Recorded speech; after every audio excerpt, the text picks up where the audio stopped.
ومن أحسن قولا ممن دعا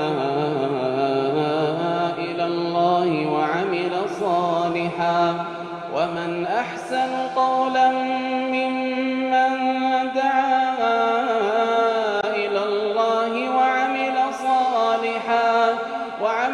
صالحا وقال إنني من المسلمين.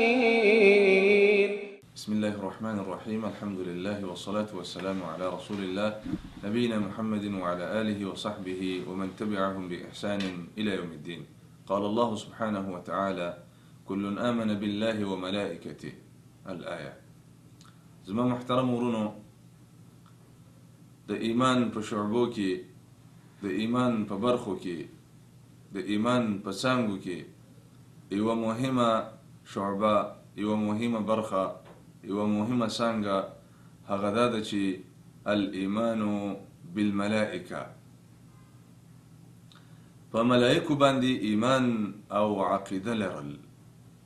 ملائک یو مخلوق دی چې رب العالمین پیدا کړي او د نور نه پیدا کړي، او داسې بهترین مخلوق دی چې د رب العالمین په عبادت کې او د هغه په معرفت کې مشغوله دي، خواهشات نه لري او اوصاف رب العالمین ذکر کړي.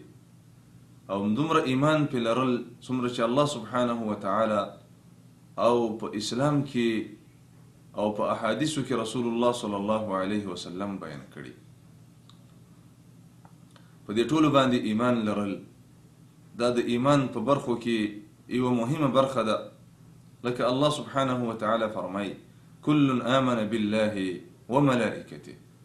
دا مؤمنان په خپل رب باندې ایمان لري او همدارنګه په ملائکو باندې ایمان لري.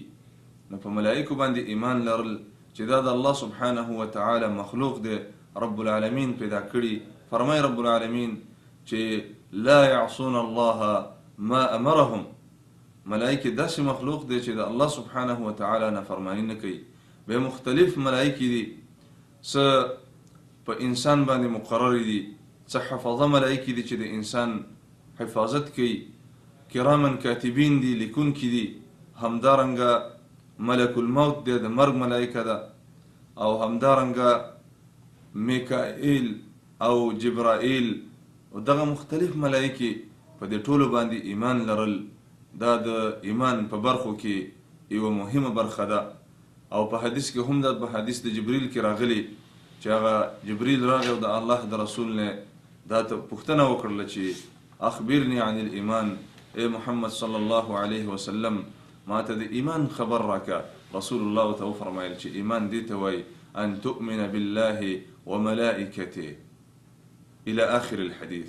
ایمان دې ته وایي چې ته په الله سبحانه وتعالی باندې ایمان ولري، په هغه باندې عقیده ولري، او همدارنګه د هغه په ملائکو باندې ایمان او عقیده ولري. الغرض د ایمان په شعبو کې چې کوم مختصرا اختصارا په لنډه توګه ذکر کوو، هغه دا هم ده چې د الله سبحانه وتعالی په ملائکو باندې ایمان لرل. والسلام علیکم ورحمة الله وبركاته.